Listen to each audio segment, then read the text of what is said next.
To get better, sometimes you gotta get out of your comfort zone and hit the road.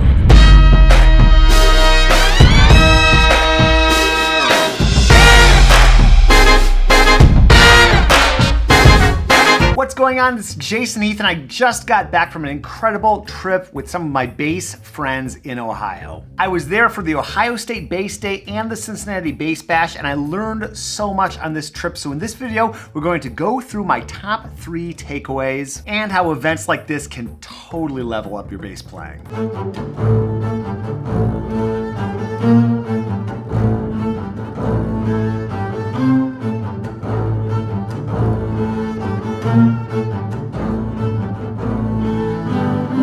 I got to Cincinnati and stayed with my good friend Barry Green, who teaches bass at Ohio State and organized both of these events. I am here on the Ohio River, living in a dream home, and I've always wanted to live near water. We've lived in the forest and we've lived in our California Spirit cabins, but this has been a dream come true. So people in California and my friends out there who say, why would you move back to Cincinnati?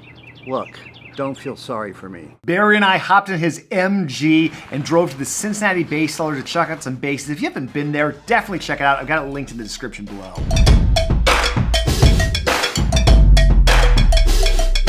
There's never a dull moment with Barry, and this whole trip he was tipping people with these fake $100 bills that have his face on it and say, "In Barry's bass we trust." The expression on people's faces was priceless. Andres Martin, the incredible bassist and composer, was joining us also, and Eastman, the company I work for, has a signature model with Andres. This got sent to Andy's shop, and Andres will be playing that throughout the weekend. After that, Barry took me across the river to Rabbit Hash, Kentucky. Highly recommend visiting this place if you haven't before. I met the one resident of Rabbit Hash, Mike Fletcher, who happens to be a bass player. By the way, the mayor of Rabbit Hash is a dog. There's a documentary about it. Check out the link in the description.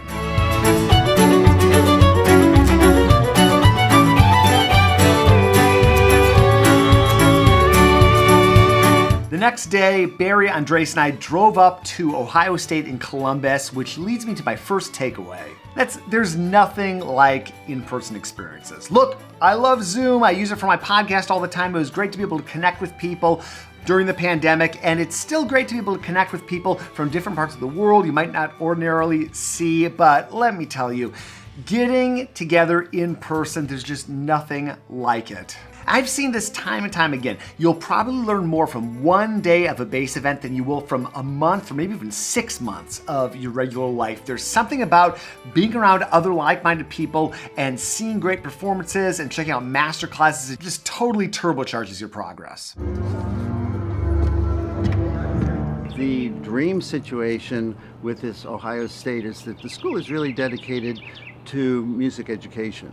They have one of the leading music ed programs in the world, and my work is music education in terms of my mind, body, spirit pedagogy, and my job. I have had a career training students for professional orchestras, and I'm proud to have them populate quite well around the world, and I don't need to do that. My passion here is inspiring musicians to be in love with music and sharing music. And that school is perfect for that, because the students that are both elective students, both double majors with music and science or technology, and then the music education students, they're in the business of inspiring another generation, and this is my world.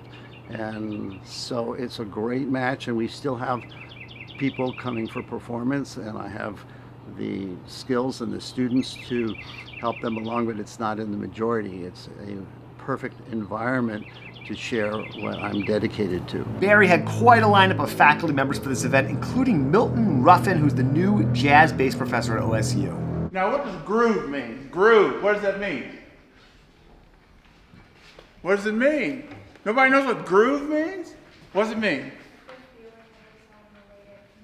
Yeah, you put some feeling in the way it moves.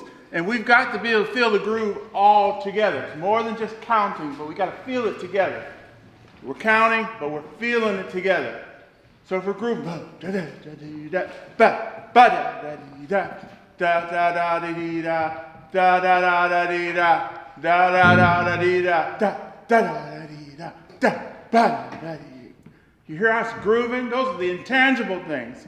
So roll, groove, roll, groove. Say it. Roll, groove. Now if you say roll, groove.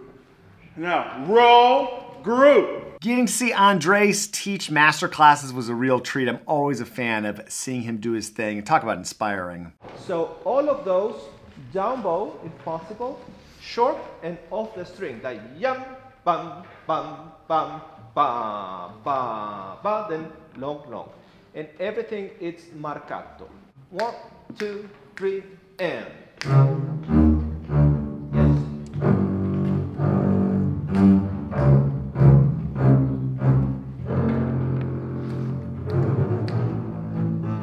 Beautiful. We'll do it together. 1, 2, 3, 4.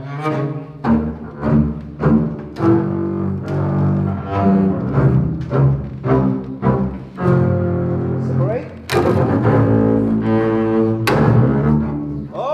Okay. And then we can slide ba one in the same bowing if you want.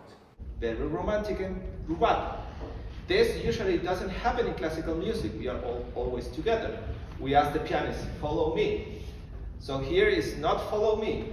It's you play your part and I'll sing on top of it. Breathe slowly. And I want the orchestra to amplify my breath. After a couple breaths, I can feel all of the string players are breathing with me. After that, there is a slap in the face with the open D. And everyone is like this. And a lot of confusion behind you, and then you start. Tracy Rowell also joined us to do some master classes and play with us on the concert. And by the way, she was with me at the Pittsburgh Double Bass Symposium. I will link up to more of her teaching so you can check out what she does. Incredible teacher. We worked on bass orchestra music for that afternoon's concert, which leads me to my second takeaway, which is that bass ensembles are musical development accelerators. I had some early experiences playing bass ensemble music. I played some duets and a quartet in college, but I did not have enough of this bass orchestra experience in my life. And what OSU has with their bass ensemble is amazing. By the way, Barry also started the Golden Gate Bass Camp. He's been organizing bass events since before I was born. Just incredible what he's done for the community.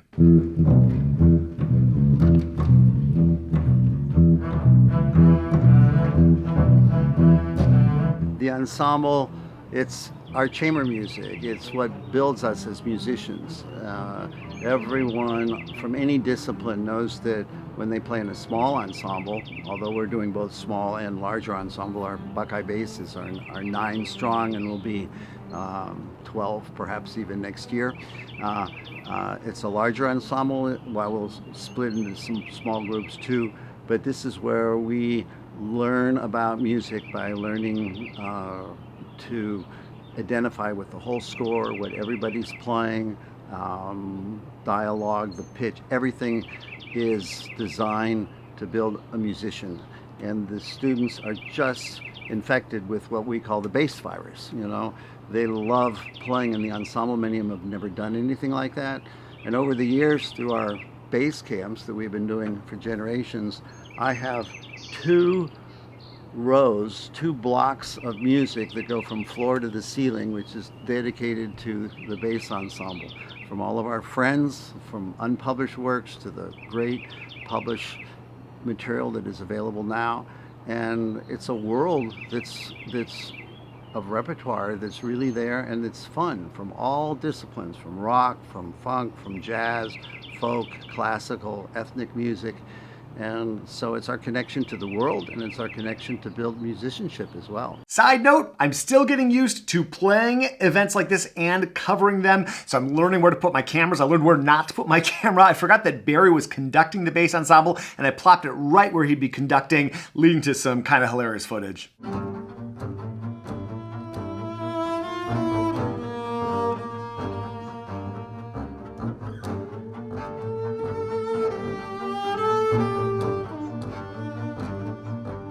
I I played pieces on both concerts that came from my intermediate to advanced double bass course. They're part of the course itself, and it's such a pleasure to play them in person.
The next day, Barry, Andreas, and I headed to a cool neighborhood in Cincinnati called Wyoming. We were performing at the Wyoming Fine Arts Center, which is a perfect venue for this kind of event. We started the day off with a Zoom session from Steve Bailey. Steve runs the Berkeley School of Music Bass Department and is such an inspiring person.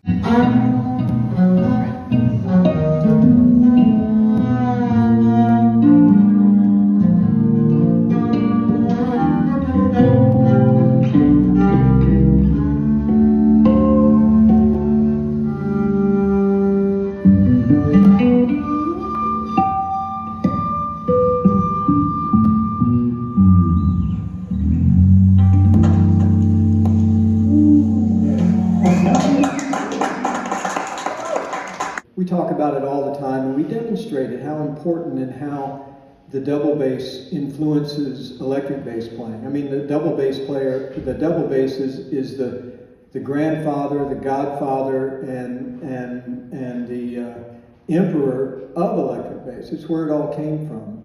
I've been a Barry fan since I was in high school. I'm not trying to make you feel old, Barry, but man, Cincinnati and that area, and Frank Proto, and I remember touring through there when I was 17 years old with a band, trying to find you guys.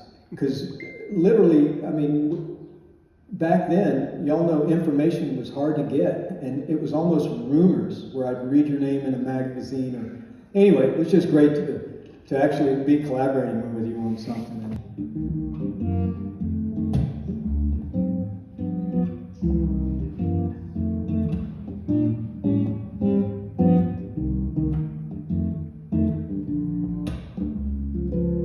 This leads me to my third big takeaway from this weekend, which is electric bass, double bass, we're all part of the bass family. You know, so much of us double bassists play electric bass and vice versa. I've known this for years, of course, but this session with Steve just really cemented that, and I realized how tight-knit a family we really are and how much we can all learn from each other. The other guest artist for the day was Joe Policastro, the wonderful jazz bassist from Chicago. I got to know him from my time living there, and Joe is actually from Cincinnati, so it was great to see him do a master class and then perform later in the day.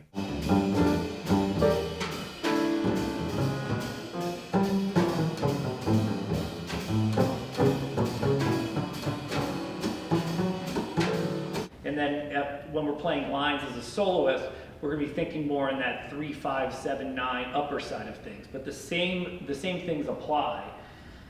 And these different fingering systems really, I mean, there's so many fundamentals about the semantical stuff that I think is so important with it. It's just like these big, strong gestures.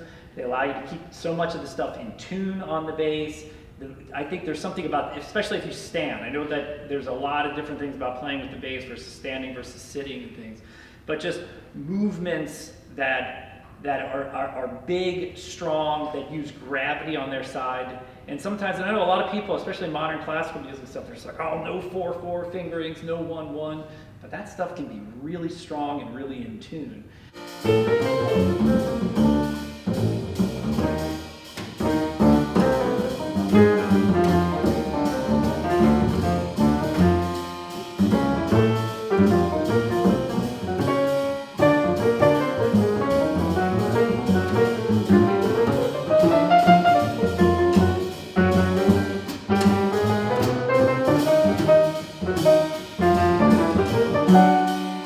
If you can go to an event like this, do it. You will get so much out of it. I know I do every time I go, and I'm going to be going to more of these in the future. So stay tuned, hit that subscribe button if you haven't yet. And if you want to get some more takeaways, check out this video we've got linked up.